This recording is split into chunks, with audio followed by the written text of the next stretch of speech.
السلام عليكم ورحمة الله وبركاته. إن الحمد لله نحمده ونستعينه ونستغفره ونعوذ بالله من شرور أنفسنا ومن سيئات أعمالنا. من يهده الله فلا مضل له ومن يضلل فلا هادي له، وأشهد أن لا إله إلا الله وحده لا شريك له، وأشهد أن محمدا عبده ورسوله صلى الله تعالى عليه وعلى آله وصحبه وسلم تسليما كثيرا. أما بعد, আল্লাহ রাব্বুল আলামিনের যাবতীয় প্রশংসা যে মহান আল্লাহ তার নাযিলকৃত দ্বীনে মানুষের সমস্ত রকমের সমস্যার সমাধান রেখেছেন। জীবনের প্রতিটি ক্ষেত্রে মানুষকে সঠিক দিক নির্দেশনা দান করেছেন। সালাত এবং সালাম নাযিল হোক রাসূলুল্লাহ সাল্লাল্লাহু আলাইহি ওয়াসাল্লামের উপর, যিনি রব্বুল আলামিনের বিধিবিধান বিস্তারিত বিশদভাবে উম্মতের জন্য, মানব জাতির জন্য বর্ণনা করেছেন। আমাদের ধারাবাহিক আলোচনা প্রতি মঙ্গলবারে এই বছরে 1440 হিজরিতে চলছে ইলমুল ফারায়েজ বা ধন সম্পদের ভাগ বন্টন সম্পর্কে। আজকে পর্ব নম্বর 24। আর এর পূর্বে গত আলোচনা আর তার আগের আলোচনায় দুটি আলোচনা ছিল উত্তরাধিকারীদের অবস্থা সম্পর্কে। আহওয়ালুল ওয়ারাসা, ওয়ারেসিন যারা উত্তরাধিকারী মৃতের, তাদের বিভিন্ন অবস্থা সম্পর্কে, কোন অবস্থায় কি পাবে, কতটা পাবে আর কোন অবস্থায় পাবে না, এগুলিকে অবস্থা বলা হয়। এটি হচ্ছে শেষ আলোচনা উত্তরাধিকারীদের অবস্থা সম্পর্কে। এরপরে হয়তো সামনের সপ্তাহে আমরা ইনশাআল্লাহ তাআলা একটা ফাইনাল আলোচনা করব এই ফারায়েজ সম্পর্কে। আর তারপরে আমাদের এক্সারসাইজ, তামরিন, অনুশীলনী হবে। নিজের নিজের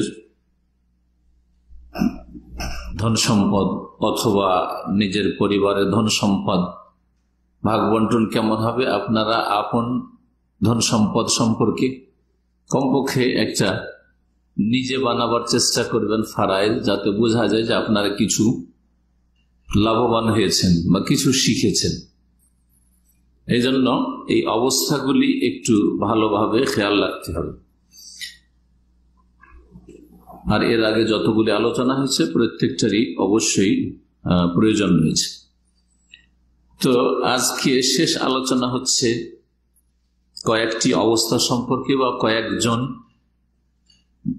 মানুষের অবস্থা সম্পর্কে। প্রথম অবস্থা আজকের আলোচনায় হচ্ছে, এর আগে অলরেডি 8 জনের অবস্থা বর্ণনা করা হয়েছে। 9 নম্বর অবস্থা হচ্ছে আল ইখওয়া লে বৈপিত্রীয় ভাই বোনেরা। বৈপিত্রীয় ভাই বোন, আরবিতে বলা হয় ইখওয়াল মায়ের শরিক ভাই বোনেরা। মায়ে যারা শরিক রয়েছে, মানে মা এক, বাপে ভিন্নতা রয়েছে, এদেরকে কি বলা হয়? বৈপিত্রীয়, মানে পিতা আলাদা আলাদা না, এক না। সতে হচ্ছে সৎ ভাই, হ্যাঁ। বৈমাত্রীয়, মা আলাদা, সৎ ভাই কাকে বলে? বাপ এক, মা ভিন্ন ভিন্ন। আর এর বিপরীতটা হচ্ছে মা এক কিন্তু বাপ হচ্ছে ভিন্ন ভিন্ন। মা যেহেতু এক, এই জন্য আরবিতে এর পরিভাষা হচ্ছে ইখওয়ালে মায়ের দিক থেকে ভাই বোন বা মা শরিক ভাই বোন, উর্দুতে এভাবে অনুবাদ করা হয়। এখানে ভাইয়ের এবং বোনের একই রকমের বিধান। সৎ ভাই বোনদের ক্ষেত্রে আপন ভাই বোনদের মতো বিধিবিধান রয়েছে। ভাই আমাদের কাছে তাহলে 3 রকমের এখানে। এক হচ্ছে সহোদর আপন ভাই বোন, আর এক হচ্ছে সৎ ভাই বোন, হ্যাঁ, বৈমাত্রীয় ভাই বোন। এই দুটোর বিধিবিধান একই রকমের। যেমন আপন ভাই বোনদের বিধান, তেমনি আপন ভাই না থাকলে সৎ ভাই বোনদের বিধিবিধান। কিন্তু বৈপিত্রীয় মাশরিক ভাই বোনদের বিধিবিধান হচ্ছে একেবারে ভিন্ন, আগের গুলির মতো না। এতে বৈপিত্রীয় মানে মাসরিক ভাই বোনরা সমান সমান ভাগ পাবে। ভাই যেমন পাবে, যতটা পাবে ততটা বোন পাবে। একটা পয়েন্ট মনে রাখবেন। পক্ষান্তরে সৎ ভাই বোনদের ক্ষেত্রে বা আপন ভাই বোনদের ক্ষেত্রে শরীয়তের বিধান কি? যদি কিছু ভাই থাকে, কিছু বোন থাকে, এক ভাই আছে আর এক বোন আছে, তাহলে কি সিস্টেম? হ্যাঁ, জি হ্যাঁ, বোনের তুলনায় দ্বিগুণ পাবে, 2 ভাগ পাবে ছেলে সন্তান, আর 1 ভাগ পাবে কি? এইরকমই ভাইয়ের ক্ষেত্রে, ভাই বোনেরা আছে তাহলে পুরুষ পাবে, মানে ভাই পাবে দ্বিগুণ 2 ভাগ, আর 1 ভাগ পাবে বোন। আপন বোন সৎ বোনের ক্ষেত্রে, আপন ভাই সৎ ভাইয়ের ক্ষেত্রে। কিন্তু বৈপিত্রীয় ভাই বোনদের ক্ষেত্রে একেবারে ভিন্ন হুকুম। সেটা হচ্ছে সমান সমান। যেমন বৈপিত্রীয় ভাই যতটা পাবে ততটাই পাবে বৈপিত্রীয় বোন, পার্থক্য নেই পরিমাণে, দ্বিগুণের প্রশ্নে উঠে না, এখানে সমান সমান। আল্লাহ রাব্বুল আলামিনের বিধান হচ্ছে যা কোরআনে কারীমে সংক্ষেপে বর্ণনা করা হয়েছে, যার বর্ণনা রাসূলুল্লাহ সাল্লাল্লাহু আলাইহি ওয়াসাল্লামের হাদিসে এবং সাহাবায়ে কেরামদের এবং খোলাফায়ে রাশিদিনদের যে সব বিচার ফয়সালা রয়েছে সেগুলিতে রয়েছে, ফুকাহা কেরামদের উক্তিতে রয়েছে। এই অবস্থাটি হচ্ছে 30 নম্বর অবস্থা। আগে তাহলে 29টি অবস্থা আমরা বর্ণনা করেছি, যেটা দিয়ে শুরু করব। মাসরিক ভাই বোন যারা, অর্থাৎ বৈপিত্রীয় ভাই বোন যারা, তাদের 3টি অবস্থা রয়েছে। প্রথম আমরা জানবো যে যারা বৈপিত্রীয় ভাই বোন বা মাসরিক ভাই বোন, তাদের অবস্থা হচ্ছে 3 অবস্থা। আল হালাতুল উলা, প্রথম অবস্থা হচ্ছে as-sulus, মূলধন সম্পদের 1/3 অংশ পাবে, 3 ভাগের 1 ভাগ পাবে। কারা ওরা? হ্যাঁ, বৈপিত্রীয় ভাই অথবা বোন যারাই আছে, ভাই বোনেরা 1/3 অংশ পাবে। কখন? এটা বলছেন ওয়াযালিকা ইযা তাআদ্দাদু, যখন তাদের সংখ্যা একাধিক হবে। একাধিক বলতে কি বোঝায়? একের অধিক। সে 2 হইতে পারে, 3 হইতে পারে, 10-20 ভাই হইতে পারে, ঠিক আছে? কিন্তু 1 হলে চলবে না। 1-এর বেশি যখন হবে মাসরিক ভাই বোনদের সংখ্যা, তখন তাদের পরিমাণটা কত? এরা আসহাবুল ফুরুজ, মানে এদের জন্য পরিমাণ আল্লাহ নির্ধারিত করেছেন, সেটা হচ্ছে as-sulus, 1/3 অংশ। যখন এদের সংখ্যা একাধিক হবে, ওয়ালাম ইউহজাবু, এবং এদেরকে আর সৃষ্টি করনেওয়ালা কেউ থাকবে না, এদের সামনে কি অন্তরায় হবে এরকম কেউ নেই। আর এদের আরেকটি বিধান যেটা বললাম, ইয়াশতারিকুনা ফিহি বিসাওয়িয়াতি যাকারুহুম ওয়া ইনাসিহিম, এরা সমান সমান ভাগে শরীক হবে, এদের পুরুষরা আর নারীরা। অর্থাৎ বৈপিত্রীয় ভাই যতটা পাবে, বৈপিত্র বোনও ততটা পাবে। এই দ্বিগুণের বিষয়টা এখানে প্রযোজ্য নাই, অথচ নর এবং নারী, তাই না? ভাই আর বোন। তারপরে দ্বিতীয় অবস্থা, বৈপিত্রীয় ভাই বোনদের দ্বিতীয় অবস্থা, সেটা হচ্ছে as-sudus, আল হালাতুস সানিয়া। দ্বিতীয় অবস্থা হচ্ছে ষষ্ঠাংশ পাবে। 1 নম্বরটা কি বললাম? 1/3 অংশ, তার একাধিক যখন হবে। আর এটাতে সুদুস পাবে 6 ভাগের 1 ভাগ, মানে ওর অর্ধেক হয়ে গেল, 6 ভাগের 1 ভাগ। কখন? লিল মুনফারিদ মিনহুম, একজন যখন হবে, একজন বৈপিত্রীয় ভাই আছে অথবা একজন বৈপিত্রীয় বোন আছে, কত পাবে? 6 ভাগের 1 ভাগ। যেমন দাদার ক্ষেত্রে, দাদির ক্ষেত্রে 6 ভাগের 1 ভাগ আছে, ওই রকম লিল মুনফারিদ মিনহুম। ইযা লাম ইউহজাব, যদি কেউ আর সৃষ্টি না করে, আর সৃষ্টি না হয় যদি, তাহলে পাবে। কত পাবে? একা আছে যেহেতু 6 ভাগের 1 পাবে।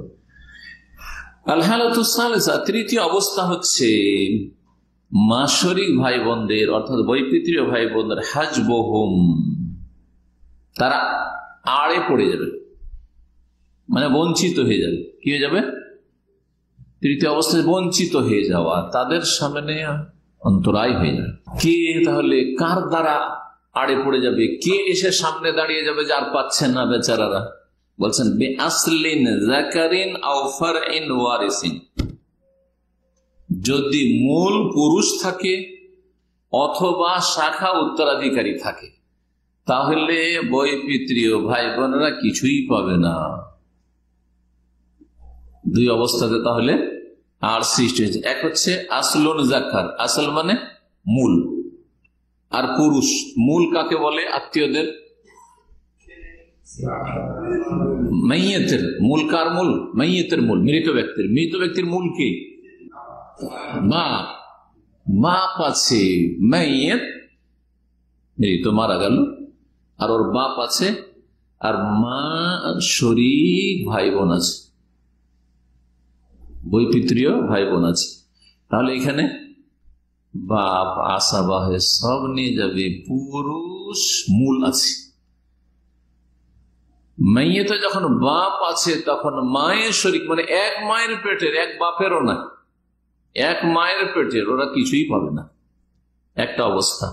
আর একটা অবস্থা হচ্ছে যে মাইয়েত যখন মারা গেল তখন তার কি আছে? ফারউন ওয়ারিস, শাখা উত্তরাধিকারী আছে। শাখা উত্তরাধিকারী মানে কি? ছেলে অথবা মেয়ে। ছেলেও শাখা আর মেয়েও শাখা। ছেলে অথবা মেয়ে যখন আছে মাইয়েতের, আর তার সাথে সাথে মা শরীক ভাই বোন একজন আছে বা একাধিক আছে, বৈপিত্রীয় ভাই বোন আছে, তাহলে ছেলে মেয়েরা সমস্ত ধন সম্পদ লিযাকার মিসলু হাযিল উনসায়াইন, হ্যাঁ, ছেলের 2 ভাগ আর মেয়ের হচ্ছে 1 ভাগ সবগুলি নিয়ে যাবে, বা এক ছেলে থাকলে একাই সব ধন সম্পদ নিয়ে যাবে। কিন্তু হ্যাঁ, ওই মা শরীক বৈপিত্রীয় ভাই বোনরা কিছু পাবে না। এটা হচ্ছে আড় হয়ে যাওয়া, তাদের সামনে আড় হয়ে গেল মাইয়েতের বাপ অথবা মাইয়েতের ছেলে অথবা মেয়ে। 10 নম্বর মৃতের আত্মীয়দের অবস্থা। এগুলো হচ্ছে কারা? আত্মীয়দের অবস্থা। আল জাদ্দা, দাদি অথবা নানি। জাদ্দা কাকে বলা হয়? দাদি অথবা নানিকে বলা হয়। আরবির জাদ্দাটা ঠিক ওই রকমই যেমন বাংলাদেশে নাতি কথাটি, ঠিক না? বাংলাদেশের নাতি আর নাতিন কাকে বলা হয়? ছেলের ঘরের নাতিকে বলা হচ্ছে আর মেয়ের ঘরের নাতিকে বলা হচ্ছে, ঠিক না? ঠিক তেমন আরবিতে জাদ্দা মানে শুধু দাদি নয়, দাদিও এবং নানিও, বাপের পক্ষ থেকে বাপের মা আর মায়ের মা, এইরকমই জাদ। দাদাকে বলা হয় আর নানাকে বলা হয়। এখন কেমন করে বুঝবো এটা? তো আপনারা যখন বাংলা বলছেন ছেলের ঘরের নাতি আর মেয়ের ঘরের নাতি, ওই রকমই আরবিতে বলতে হচ্ছে আল জাদ্দুল আবিন, বাপের দিক থেকে দাদা, আর জাদ্দুল উম্মিন, মায়ের দিক থেকে জাদ মানে হচ্ছে নানা। বুঝতে পারছেন? জি, ঠিক ওই যে মায়ের ঘরে আর বাপের ঘরে করছেন, ঠিক ওই রকম আরবিতে করা আছে জাদ্দুল আব বা জাদ্দাতুল আব আর জাদ্দাতুল উম। প্রথম অবস্থা দাদির। দাদি কত পাবে? এরা তাহলে ওয়ারিসিন, কারণ আমাদের আলোচনায় চলছে মাইয়েতের অবস্থা নাই, এটা হচ্ছে আহওয়ালুল ওয়ারিসিন, উত্তরাধিকারীদের অবস্থা। দাদির 2টো অবস্থা রয়েছে। একটা অবস্থা হচ্ছে আসদুস, দাদি কত পাবে? 6ষ্টাংশ পাবে, 6 ভাগের 1 ভাগ পাবে দাদি বা নানি। দাদি তার মারা গেছে কে? তাহলে ছেলের ছেলে অথবা মেয়ের ছেলে, নানি হলে মেয়ের ছেলে মারা গেছে, দাদি বা নানি। আসদুস পাবে, 6ষ্টাংশ পাবে। সাওয়াউন কানাত জাদ্দা লি উম্মিন আও জাদ্দা লি আম্মিন লি আবিন ওয়াহিদাতান আও আকসার। বলছেন যে সেই জাদ্দা মানে দাদি বা নানি, সেটা লি উম্মিন মায়ের পক্ষ থেকে জাদ্দা হোক মানে নানি হোক, মায়ের দিক থেকে জাদ্দা মানে সে নানি হোক, আও জাদ্দা লি আবিন বাপের দিক থেকে জাদ্দা হোক মানে দাদি হোক। তাহলে বোঝা গেল যে নাতির ধন সম্পদে বা নাতিনের ধন সম্পদে দাদি যেমন পাবে তেমনি নানিও পাবে। ওয়াহেদা আও আকসার, একজন দাদি নানি হোক অথবা আও আকসার একাধিক হোক। একাধিক কেমন করে হয়? একাধিক দাদি আবার হয় কেমন করে? নানা বিয়ে করলো তো ওটা তো আমার দাদি না, ওটা নানার স্ত্রী। দেখেন ফেল করে আমি এইটা পরীক্ষা করছি। আমার নানা বিয়ে করলো কিন্তু আমার মায়ের মা সে নয়, সৎ মা, তো সেটা তো আমার নানি না। যেমন আমার মায়ের মা নয় তখন আমার নানি না, সেটা আমার নানার স্ত্রী, সেটা শরীয়তের ভাষা। এটা দেশি কথা। বাপ বিয়ে করলে সবগুলি মা, যে পেটে রেখেছে সেও মা, যে পেটে রাখেনি হিংসা করছে দুশ্মনী করছে সেও মা, খেতে দিচ্ছে তাও ভালো সৎমা হইল মা, আর খারাপ সৎমা মারধরকে অনেক ছেলে মেয়েকে মেরেই ফেলে দিচ্ছে তাও মা। এটা ইসলাম বলে না। জি হ্যাঁ, এই জন্য আল্লাহ বলেছেন ওয়ালা তানকিহু মা নাকাহা আবাউকুম মিনান নিসা, যেই নারীদেরকে তোমার বাবারা বিয়ে করেছে, বলেনি যে তোমার মা, ওগুলো মা বলেনি আল্লাহ, তোমার বাবা বা দাদা বা নানা যেই নারীগুলোকে বিয়ে করেছে তাদেরকে তোমরা বিয়ে করতে পারবে না, মাহারাম হয়ে গেলে তুমি। কিন্তু এই কথা বলেনি যদি নিজের মা হইতো, তাও যেমন হুরমাত আলাইকুম উম্মাহাতুকুম, তোমাদের মায়েদেরকে হারাম করা আছে, ওখানে তো হয়ে যেত। এটা আলাদা করে বলার দরকারটা কি ছিল? যে সব নারীদেরকে তোমাদের পিতারা বিয়ে করেছে তাদেরকে বিয়ে করতে পারবে না, বুঝতে পারছেন না? এটা আমাদের দেশের অধিক আদব, যে বাপের স্ত্রীকে মা বলা, দাদার স্ত্রীকে দাদি, অথচ সৎ দাদি। হ্যাঁ, নানার স্ত্রীকে নানি, কিন্তু শরীয়তে এগুলো নানিও না, দাদিও না, মাও না। আসলে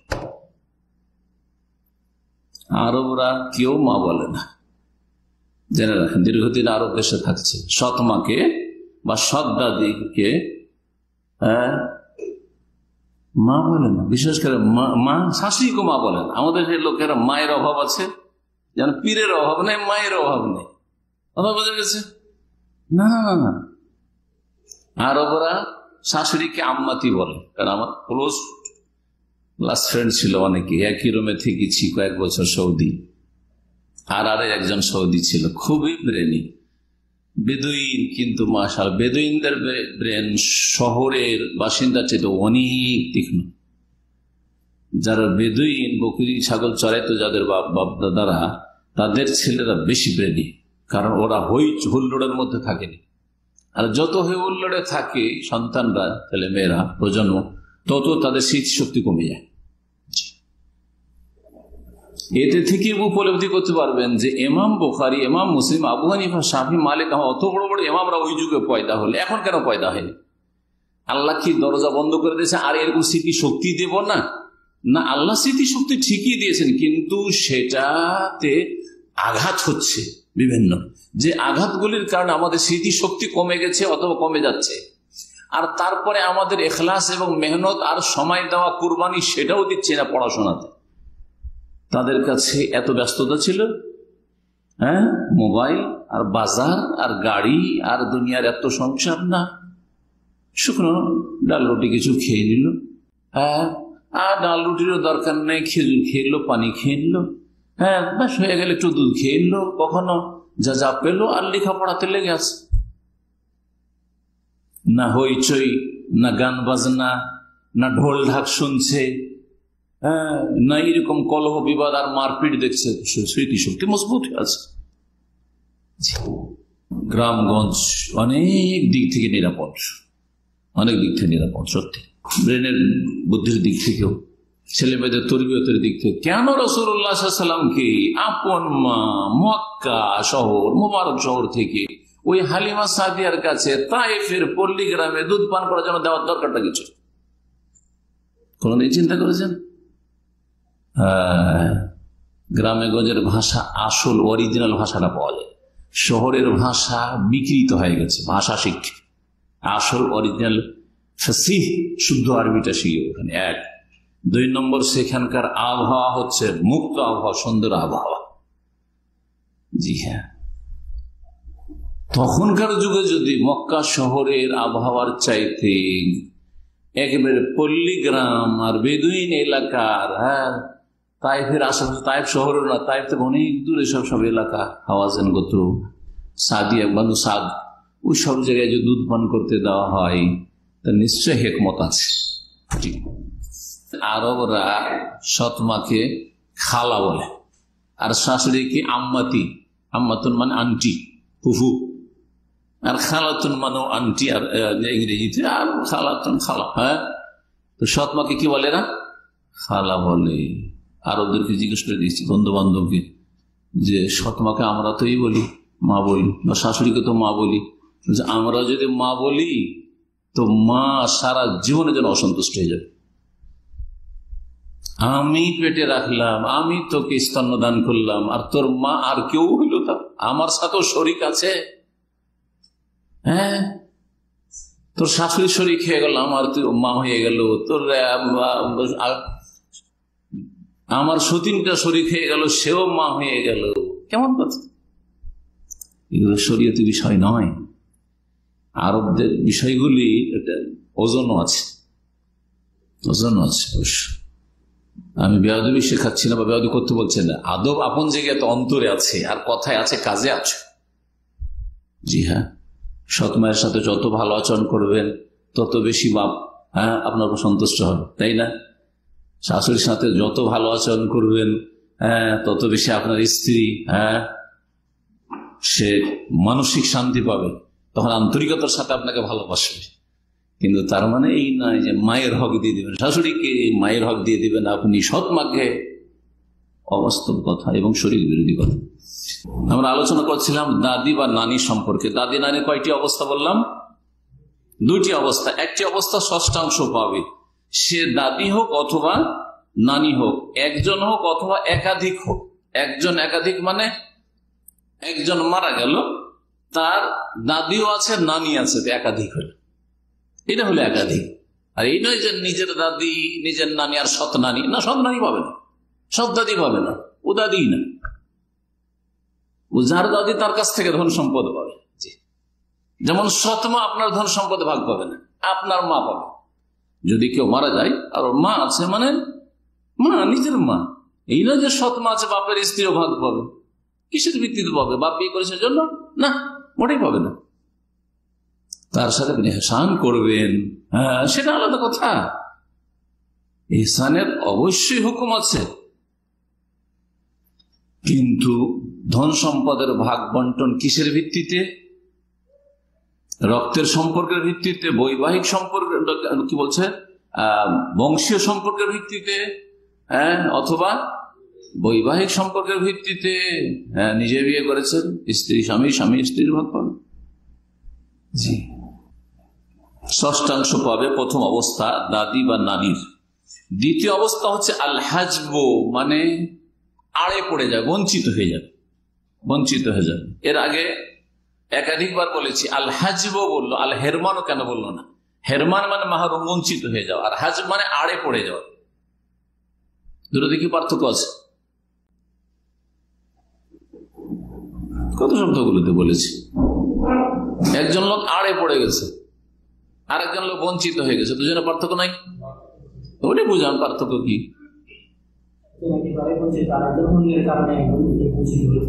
একজন স্থায়ী ভাবে বঞ্চিত, সে হলো বঞ্চিত, আর একজন অস্থায়ী কোন কারণবশত বঞ্চিত হচ্ছে, সে আড়ে আছে। যেমন একজন লোক এখানে ইসলাম সেন্টার আছে, কিন্তু এখানে জায়গা নেই হলে, সেজন্য পাশের হলে বসে আছে, ওখানে আবার সাউন্ড পৌঁছেছে। অথবা এখানে আছে কিন্তু আমাকে দেখতে পাচ্ছে না, একটা পিলারের আড়ে ওর সিট পড়েছে, দেখতে পাচ্ছেন। সে হোজেবা বে আমুদ, একটা পিলার পড়েছে, পিলারের আড়ে পড়ে গেছে, কিন্তু সে বঞ্চিত না মজলিস থেকে, মজলিসে আছে, কিন্তু যে এখানে নেই সে হচ্ছে বঞ্চিত, মাহরুম। মাহরুম আর মাহজুবে পার্থক্য রয়েছে। তো এখানে যেহেতু এক অবস্থাতে ষষ্ঠাংশ পাচ্ছে দাদি নানি, আর এক অবস্থায় পাচ্ছে না, তাহলে সে মাহরুম না, বলবো না মাহরুম বলবো না, কি বলবো? মাহজুব। বলছেন ওয়াহজুবুল জাদ্দা লিআবিন আরবাতুন, বলছেন বাপের দিক থেকে যে জাদ্দা, বাপের দিক থেকে জাদ্দা মানে দাদি, যে দাদিকে চারজন আর সৃষ্টি করবে, মানে ভাগ বেঁধে দেবে না দাদি, ও তার আগে বাকি থেকে গেছে। আল হাজবটাই তো শেষ হয়নি। দ্বিতীয় অবস্থা কি বলছিলাম, যে আড়ে পড়ে যাবে, দাদি হোক অথবা নানি, কিসে পড়ে যাবে, আড়ে পড়ে যাবে, বঞ্চিত হবে। কখন বঞ্চিত হবে বলছেন, ওয়ায়াহজুবুল জাদ্দাতা লিল উম্মি আল উম্মু আও জাদ্দাতুন আকরাবা মিনহা মিন জিহাতিহা। বলছেন যে মায়ের দিক থেকে যে জাদ্দা মানে নানি, নানিকে আর সৃষ্টি করবে মায়ে। মৃত ব্যক্তি ধন সম্পদ ছেড়ে গেল, আর তার মা আছে আর নানি আছে, তাই এখানে মা আর সৃষ্টি করে দিবে, নানি পাবেই না। মা নেই তখন নানি পাবে, ফাঁকা ফাঁকা পেয়েছে তখন, এখন দেখতে পাচ্ছে জমি জায়গা ধন সম্পদের ভাগ।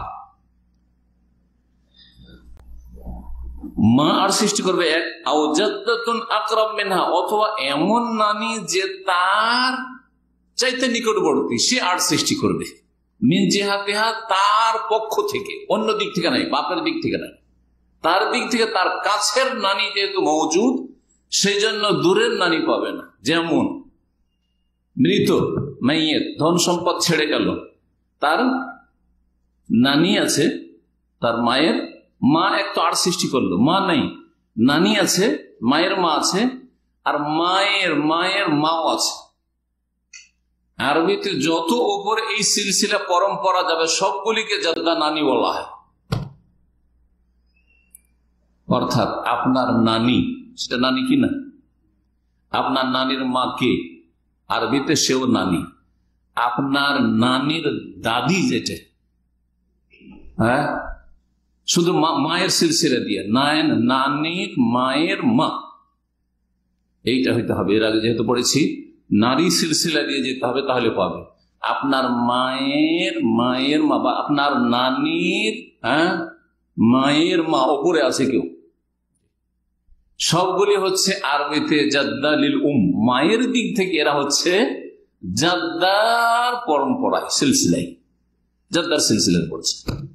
আমাদের দেশের ভাষায় কি বলে, প্রত্যেক অঞ্চলের ভাষা আলাদা আলাদা থাকতে পারে, জানি না আপনাদের ভাষা কি আসে। আমাদের উত্তরবঙ্গ, মাওলাহ, রাজশাহী, এইসব এলাকা, দিনাজপুর, এইসব এলাকার ভাষা জানি, মুর্শিদাবাদ, এইসব এলাকার ভাষা জানি, নওগাঁ, তারা বলে বুড়া খালা। নানির মাকে কি বলে, বুড়া খালা। বড় মা, ছোট বড় মা, ওই তো বুড়া খালা, বড় মা, জি হ্যাঁ, বড় মাও কেউ বলে, এগুলো আঞ্চলিক ভাষা। কিন্তু আসলে এরা সব হচ্ছে কি, জাদ্দার মধ্যে, জাদ্দা। দাদির, হ্যাঁ দাদার, হ্যাঁ দাদার মা বেঁচে আছে, দাদার মা বেঁচে আছে, বাপের বাপের বাপের মা বেঁচে আছে। পুরুষ পরম্পরা দিয়ে যেতে হবে, এর গিয়ে আবার পুরুষ পরম্পরা দিয়ে লাস্টে গিয়ে এক বুড়ি মহিলা বেঁচে আছে আপনার ওপরে, ও আপনার কে, আরবিতে সে জাদ্দা।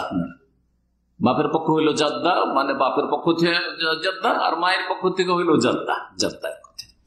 তো এখানে আর সৃষ্টি করবে মা এক, নানিকে পেতে দেবে না, মা নেই, কিন্তু আর একজন আর সৃষ্টি করতে পারবে নানিকে। যদি কাছের নানি থাকে তাহলে দূরের নানি পাবে না। অর্থাৎ নানিও বেঁচে আছে আপনার, মানে মৃত ব্যক্তির নানিও বেঁচে আছে, আর নানির মাও আছে, তখন কে পাবে, নিজের নানি পাবে, তার উপরেটা পাবে না। হ্যাঁ, তাহলে এই যে কাছের নানি কি করলো, এখন হাজব আর সৃষ্টি করলো কার জন্য, ওপরের নানির জন্য, ওর মায়ের জন্য। ওর মাকে আর পেতে দেওয়া হবে, আমি কাছের আছি, তুমি কেন পাবে। এটা হলো নানির ক্ষেত্রে, মানে জাদ্দালে ও মায়ের দিক থেকে যে জাদ্দা, ওই ক্ষেত্রে কি আর সৃষ্টি করবে এটা। বাপের দিক থেকে যে জাদ্দা, অর্থাৎ বাপের মা, দাদি, দাদি অথবা দাদার মা, দাদার দাদি, হ্যাঁ, এসবগুলি যে আছে, এসব ক্ষেত্রে কয়জন আর সৃষ্টি করবে বলছেন, 4 জন আর সৃষ্টি করে দেবে এখানে। তাহলে আগেরটাতে নানির ক্ষেত্রে 2 জন আর সৃষ্টি করে পেলাম, কিন্তু এখানে বলছে যে ওয়াহজুবুল জাদ্দা লিআবিন আরবাতুন, বাপের দিক থেকে যে দাদি, সেই দাদিকে ধন সম্পদে ভাগ পেতে নাতির বা পোতার, পতিনের মানে নির্দিষ্ট ভাষায় আমি বলছি, যাতে কারণ নাতি বললে তখন দুই দিকে চলে যায়। এখানে ভাগ পেতে 4 জন কি করবে? আর সৃষ্টি করবে। বাপের দিক থেকে যে দাদি, তাকে আর সৃষ্টি করবে 4 জন ব্যক্তি। আল উম্ম, মা, মা যদি বেঁচে থাকে তাহলে বাপের দিকের যে দাদি ও পাবে না। ওয়াল আবু, বাপ থাকলে। ওয়াকুল্লু জাদ্দাতিন আকরাব মিনহা, আর এমন দাদি যে তার চাইতে কাছের। তাহলে একজনের দাদিও বেঁচে আছে, মানে বাপের দাদি হলো বাপের মা, বাপের মাও বেঁচে আছে, আর দাদা মাও বেঁচে আছে। কোনটা কাছের? বাপের মা কাছে। তাহলে বাপের মা পাবে। এই বাপের মা আর সৃষ্টি কার জন্য? হ্যাঁ, দাদার মায়ের জন্য। দাদার মার পাবে না। জি, সওয়ান কানাত মিন জিহাতিল আবি আম মিন জিহাতিল উম্মি, সে এই যে জাদ্দা দাদি হোক অথবা নানি হোক, বলছে যে যে কাছের আছে সে দূরেরটার জন্য আর সৃষ্টি করবে। এই কাছের যিনি আর সৃষ্টিকারী দাদি, তিনি বাপের দিক থেকে হোক মানে দাদি হোক, আমিন জিহাতিল মায়ের দিক থেকে হোক মানে নানি হোক অথবা নানির মা। বুঝতে পেরেছেন? আর সৃষ্টি করে দেবে। এক কথায় আর সৃষ্টি করার ক্ষেত্রে, দাদিকে আর সৃষ্টি করার ক্ষেত্রে 4 জন আর সৃষ্টি করবে। মা থাকলে পাবে না, বাপ থাকলে পাবে না, আর কাছের দাদি থাকলে পাবে না। কাছের দাদি অথবা নানি থাকলে পাবে না। কাছের দাদি নানি উদাহরণ দিই, একটা বাপের দিক থেকে, একটা মায়ের দিক থেকে, তাহলে বেশি বুঝে আসবে। বাপের দিক থেকে যেমন একটু আগে বললাম, সেটা কি? যে বাপের মা আছে, এটা আপনার মাইয়াতের কি হইল? মাইয়াতের বাপের মা দাদি। আর মাইয়াতের দাদার মা আছে, ওটাও তো শরীয়তে জাদ্দা। তাহলে এই কাছেরটা আর সৃষ্টি করার জন্য, দূরেরটার জন্য।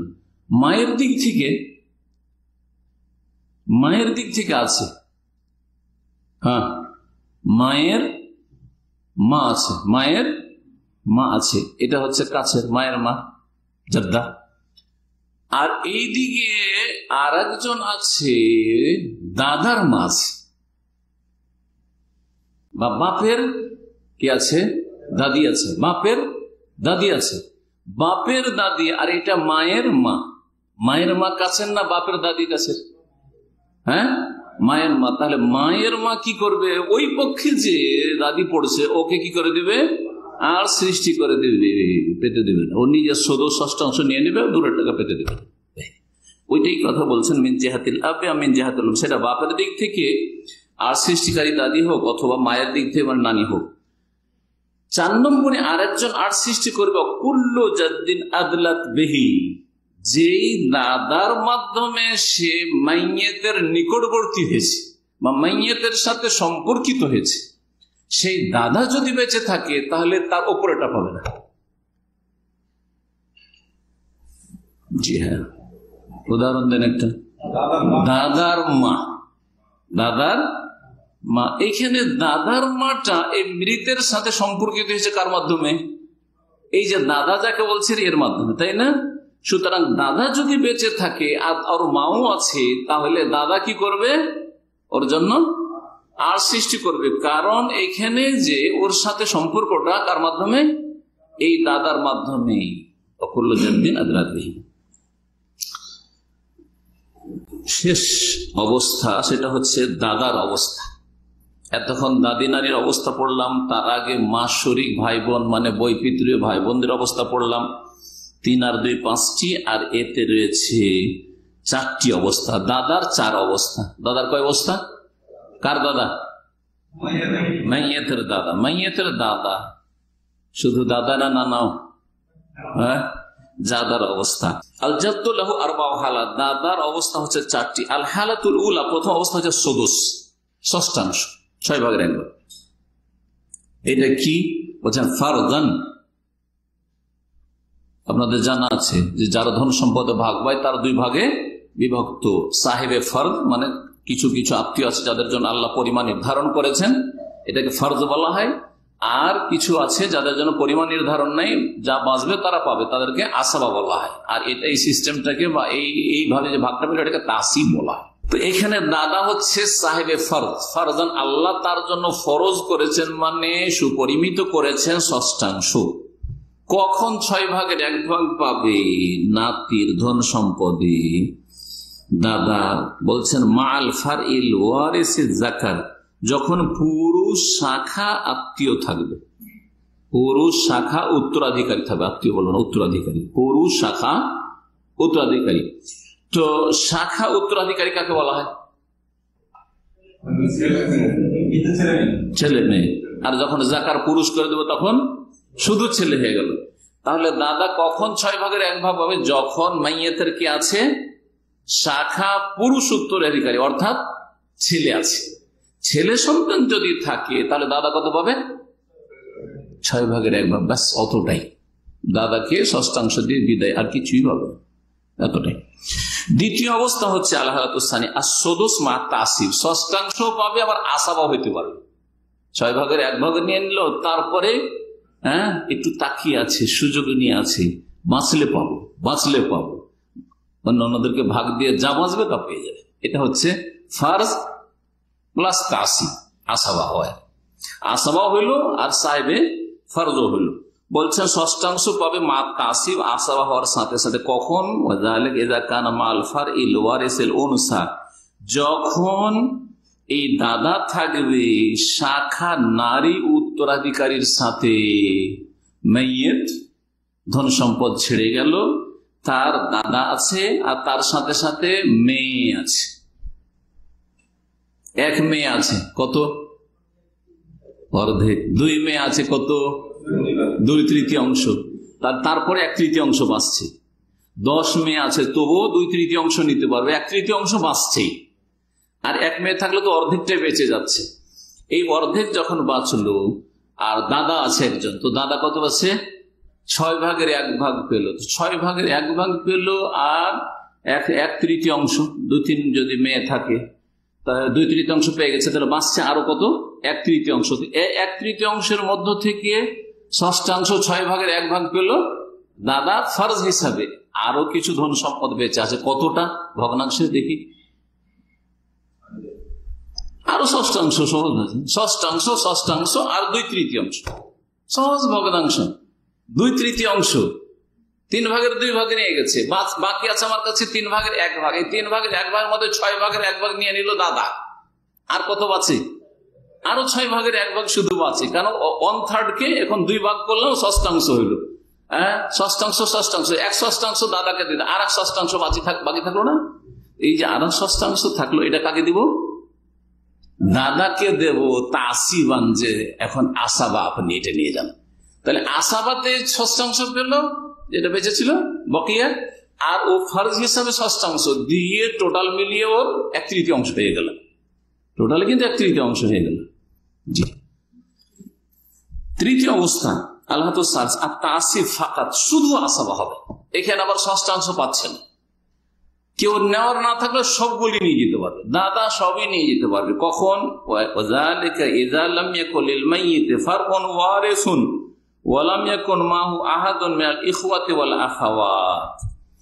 কখন এটা পাবে? যখন মাইয়েতের কোন শাখা উত্তরাধিকারী নেই, ছেলেও নেই, মেয়েও নেই। মাইয়েত ধন সম্পদ ছেড়ে গেল আর তার ছেলে মেয়ে কেউ নেই, আছে কি? শুধু দাদা আছে, আর তার সাথে সাথে ছেলে মেয়েও নেই, আর কোন ভাই বোনও নেই, ভাই বোনও নেই যে তাদেরকে দেওয়া হবে। বিষয়টিতে ইখতিলাফ আছে ফুকাহায়ে কেরামদের, কিন্তু দেওয়া হবে হানাবেলাদের কাছে, সেজন্য তাদের কথা উল্লেখ করা হয়েছে। তো ভাই বোনও নেই, আর কে নেই? ছেলে মেয়েও নেই, শাখা উত্তরাধিকারী নেই, শুধু দাদা আছে। তাহলে কি হবে? আসাবা হয়ে পুরো ধন সম্পদ নিতে পারবে, পুরো ধন সম্পদ নিতে পারবে। বাপও নেই কিন্তু, বাপও নেই। আর তাসিব পুরো আসাবা হয়ে, বাপ থাকলে তাদের বঞ্চিত হয়ে যেত। এই যে ভাই বোনরা কথা বলা হইলো, ভাই বোনরা সে আশিক্কা, সহদর ভাই বোন হোক, আউলে আবিন অথবা সাত ভাই বোন হোক, ফাইন কানা মাহমিয়াল ইখওয়াতি ওয়াল আখাওয়াতি জাফি হাক্কে মাসাইল জাদ্দা ওয়াল ইখওয়া। যদি ভাই বোনেরা থাকে তাহলে দাদা ভাই বোনদের সাথে যে ভাগ বন্টন আছে তাদের সেই মাসলে তখন চলে যেতে হবে। শেষ অবস্থা, চতুর্থ অবস্থা দাদা।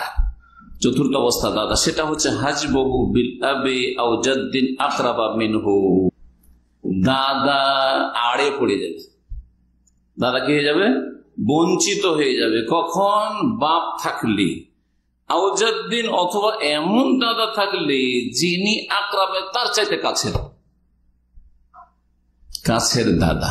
কাছের দাদা থাকলে দূরের দাদা পাবে না। প্রথম কথা, মাইয়াত মারা গেল আর ওর বাপ আছে আর দাদাও আছে, কি করবেন তাহলে? বাপ এখানে আর সৃষ্টি করে দেবে দাদার জন্য, দাদা আর কিছু পাবে না। তাহলে বাপ আর সৃষ্টি করলো, কাছের দাদা দূরের দাদার জন্য আর সৃষ্টি করবে।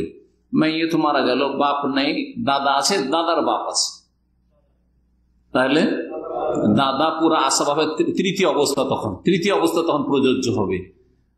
আর কি হয়ে যাবে? ওই যে দূরের দাদা আছে সে কি হয়ে যাবে? মাহজুব হয়ে যাবে, আড়ে পড়ে যাবে কাছের দাদা থাকার কারণে। নিজের দাদা আর দাদার বাপ, তাহলে দাদা পাবে আর দাদার বাপ বঞ্চিত হয়ে যাবে। অযদ্দিন আকরাম মিনহু।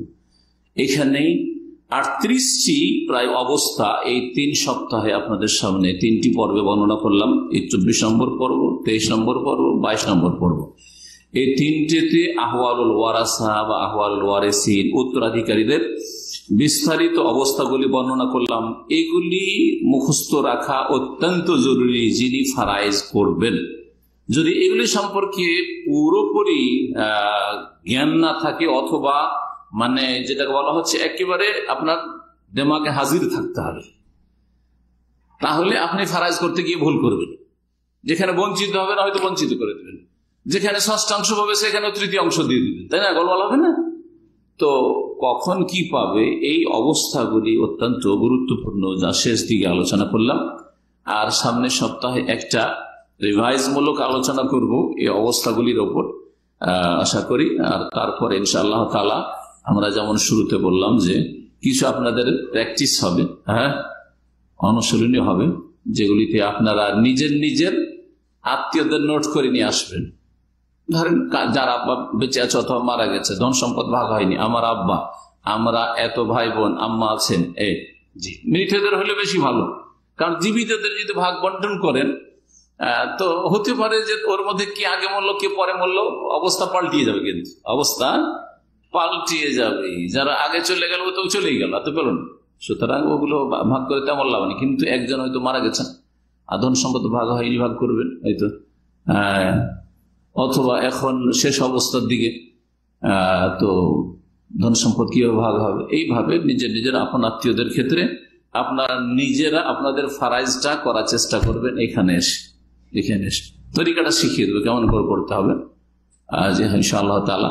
আর এই ক্ষেত্রে হিসাব কত দিয়ে ভাগ করলে আপনি বিভাজন করে বা ভাগ করে দিতে পারবেন, ওটার জন্য তাসিলের সম্পর্কে 1-2টো দাস হয়েছিল মনে হয়, ওগুলো একটু প্রয়োজন হবে। এটা হচ্ছে হিসাবের বিষয়, যেগুলো আরো ডিপলি হিসাব পড়া যেতে পারে, কিন্তু হিসাব যারা দুনিয়ার হিসাব জানে ওদের জন্য সহজ, যারা ভগ্নাংশ জানে তাদের জন্য হিসাব পড়ার প্রয়োজন পড়ে না। আর আসল ভগ্নাংশ আমাদের পড়ানোর উদ্দেশ্য না, আসল পড়ানোর উদ্দেশ্য যে শরীয়তের ফিকহি ফারায়েজের মাসলা মাসাইলগুলি আলহামদুলিল্লাহ প্রায় আলোচনাতে চলে এসছে। আর কিছু আছে যেগুলো জটিল মাসলা মাসাইল আর খুঁটিনাটি মাসলা মাসাইল, যেগুলো আমলোকের জন্য বোধগম্য না আর সেগুলি প্রয়োজনও না, সেগুলি ভালো যখন ওই রকম পরিস্থিতি তৈরি হবে তখন সেই মাসলাগুলির সম্পর্কে তখন বা মশলাগুলিকে সামনে রেখে তখন ফারাইজ করতে হবে। যেমন আউল, রদ, মুনাসাখা, এই কয়েকটা মাবাহিস আছে বা আলোচনার বিষয়বস্তু আছে যেগুলির প্রয়োজন সাধারণ অবস্থায় তেমন নেই, আর এমনি সাধারণ লোকের জন্য ওগুলো প্রয়োজনও নেই। হাযা ওয়া সাল্লাল্লাহু আলা মুহাম্মদ ওয়া আলা আলিহি ওয়া সাহবিহি আজমাইন।